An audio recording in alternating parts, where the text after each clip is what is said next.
For a teacher to attempt to change the home-taught values of a student is very wrong. The child does not belong to the school. The school has neither the right nor the parental mandate to tamper with high moral, religiously held values.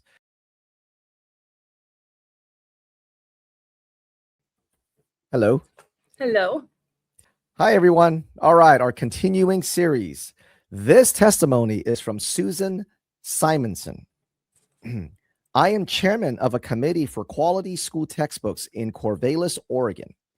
I come before you as a public school teacher who has witnessed the tragic academic decline of the last 20 years. Keep in mind, she's reading this in 1984. Think about that. More importantly, I come before you as a mother of 7 who has tried very hard to instill high moral values in her children and who has had to withdraw them from public schools to ensure that they will keep those values. Oh, I've been pulling their kids for the last 40 years. I am now footing the bill for 2 children in college, 3 in private school, and 1 is home taught for whom I have purchased a curriculum, and another who in 4 years will enter a private school. At the same time, I support the public school in my taxes. We know how you feel, Susan. I could testify of repeated attempts on every one of my school-age children to change my children's values, including the 6-year-old twins who were too young to resist, and they were too little to understand a lot of what was going on. In the interest of time, I will concentrate on my son John and his family life class, which was last spring. Toward the end of this course last spring, my son told me what was happening in class. Mr. Davis, the teacher, would bring up a controversial moral issue such as premarital sex or homosexuality and call on members of the class to defend their positions on the issue. He would call upon those with opposite moral beliefs from John, thus inserting peer pressure on John to change his moral values.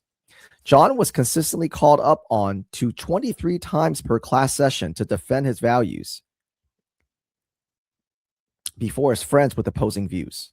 When John mentioned to Mr. Davis that he was calling on him more than anyone else, Mr. Davis just said, "Oh," and continued calling on him 23 times because he's trying to peer pressure him to change his values.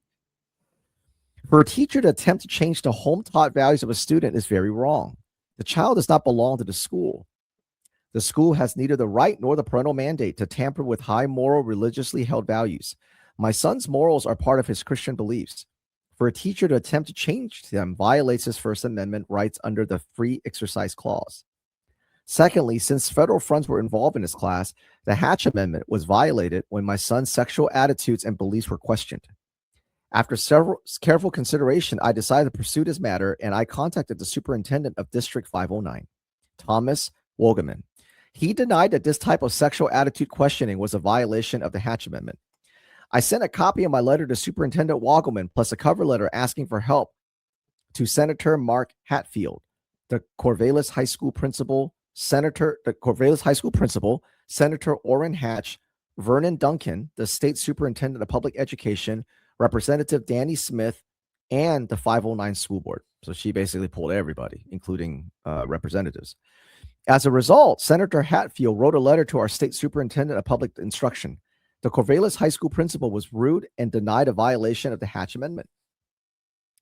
Senator Orrin Hatch wrote a letter to Superintendent Wogelman saying that what happened to John would clearly be a violation of the Hatch Amendment if any federal funds were involved, and they were. Senator Hatch also sent Superintendent Wogelman a copy of the congressional record regarding the intent of the amendment. Wogelman still denied a violation. Vern Duncan, the Oregon State Superintendent of Public Instruction, replied that he saw no violation of the Hatch Amendment. Republican Danny Smith wrote to Superintendent Wogelman and asked for a full accounting of the situation. The school board did not reply. I contacted the teacher who has been out of town. He denied a violation of the Hatch Amendment. Then I sent a copy of Senator Orrin Hatch's letter and the congressional record testimony to Vern Duncan, state superintendent, and the school board. I then wrote a letter back to Superintendent Wogelman pointing out that Senator Hatch, the author of the bill, felt my son's treatment was in violation of the Hatch Amendment.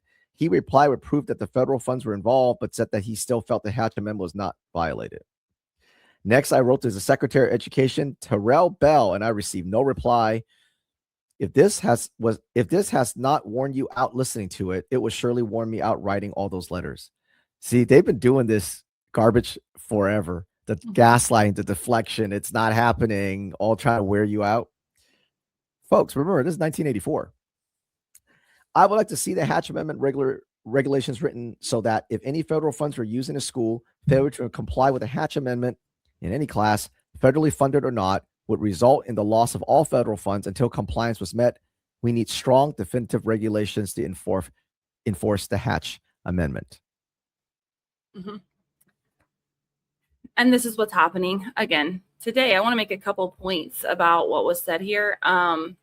So these, this child was targeted. How many times did it say? 23 times in a class.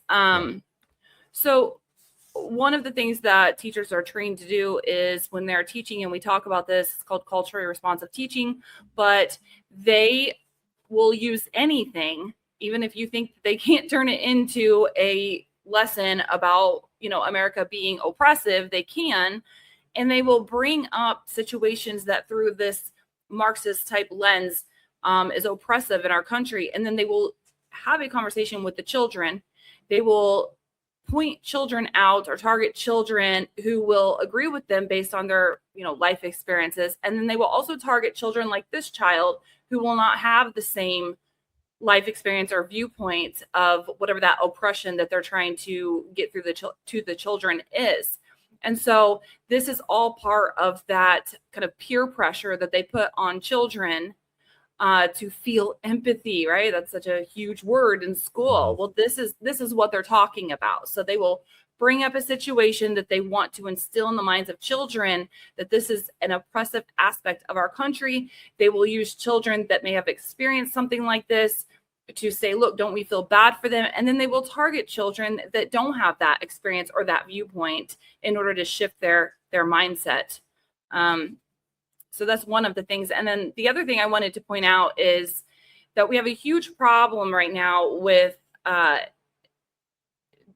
Donald Trump's done a great job of cutting off the grants, the massive amount of grant money that was coming under the Biden administration into the schools. So those would be federal funds, obviously, that they had to kind of work around in order to do some of the things like the surveys.